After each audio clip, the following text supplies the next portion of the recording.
வசதிகள் இருந்ததா, எல்லாமே அவருக்கு தேவையானது எல்லாமே இருந்துச்சா, நல்லா சுகமா வாழ்ந்துட்டு இருந்தாரு.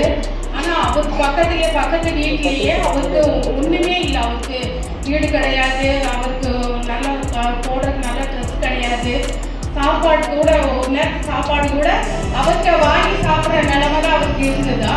அவரும் கூட பக்கத்துல வச்சுட்டு வந்தாங்க. ஒரு நாள் என்னாச்சு, 2 பேருமே மறிச்சு போயிட்டாங்க. அவர் என்ன பண்ணாரு, மறிச்சு போனதுக்கு அப்புறம் அவர் ஐஸ்வர்யவானா இருந்தவர் போய் என்ன பண்ணாரு, பரலோகத்துல போய் அவர் நரகத்துல தள்ளப்பட்டதுனால ஏற்று பார்க்கிறாரு.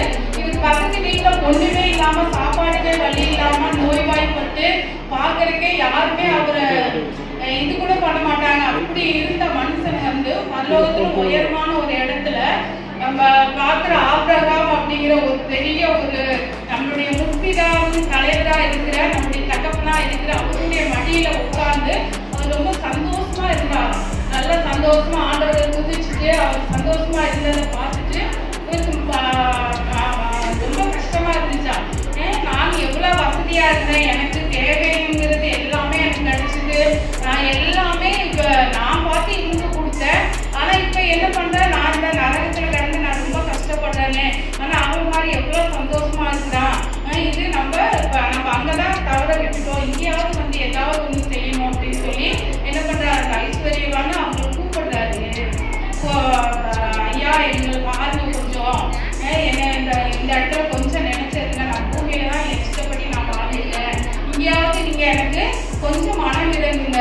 அந்த அவருக்கு அந்த ஏழையான அந்த மனுஷன் ரொம்ப கஷ்டப்பட்டு என்ன பண்ணாரு, நான் இருக்கும் போது அப்படிதான் இருந்தாரு. ஆனா அந்த நேரத்துல கூட அவருக்கு நான் ஒண்ணுமே கொடுக்கல. ஆனா இப்ப என்ன பண்ணுங்க தயவு பண்ணுங்க, எனக்கு தயவு பண்ணி அவரை போய் என்ன பண்ணுங்க, நான் தான் இப்படி அழிஞ்சு போயிட்டேன், என்னோட சகோதரர் சொந்த பந்தங்க என் குடும்பம் எல்லாம் இருக்கு, பூமியில போய் அவங்களுக்காக என்ன பண்ணுங்க, சுவிசேஷத்தை அறிவிக்க சொல்லுங்க, ஆண்டவரை பத்தி எடுத்து சொல்லுங்க. இதுவே சொன்னாருன்னா என்ன பண்ணுவாங்க, கேட்பாங்க. பூமியில என்ன பண்ணுவாங்க, மதிச்சவங்க போய் மறுபடியோட எழுந்து போய் சொன்னா அவங்க என்ன பண்ணுவாங்க, உடனே கேட்பாங்க, கீழ்படிவாங்க, மனம் திரும்புவாங்க, ஆண்டவரை ஏற்றுக்கொள்வாங்க. நகரத்துக்கு என்ன பண்ண மாட்டாங்க, வர முடியாது.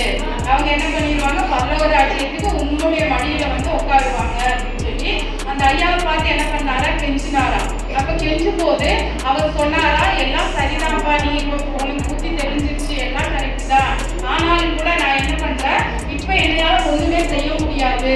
இந்த நரகத்துக்கு இந்த பரலோகத்துக்கு நடுவாக ஒரு பெரிய மதில் இருக்கு. இவங்க அங்க வரக்கூடாது, இவங்க அங்க, நீங்களும் இங்க வர முடியாது, இவங்க போய் பூமிக்கு என்ன பண்ண முடியாது, போக முடியாது.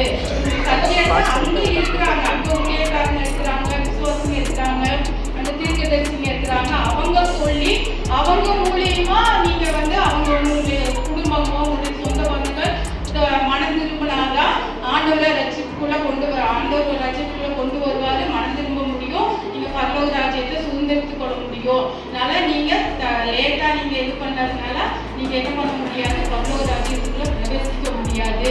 அதனால நீங்க நரகத்திலேயே தான்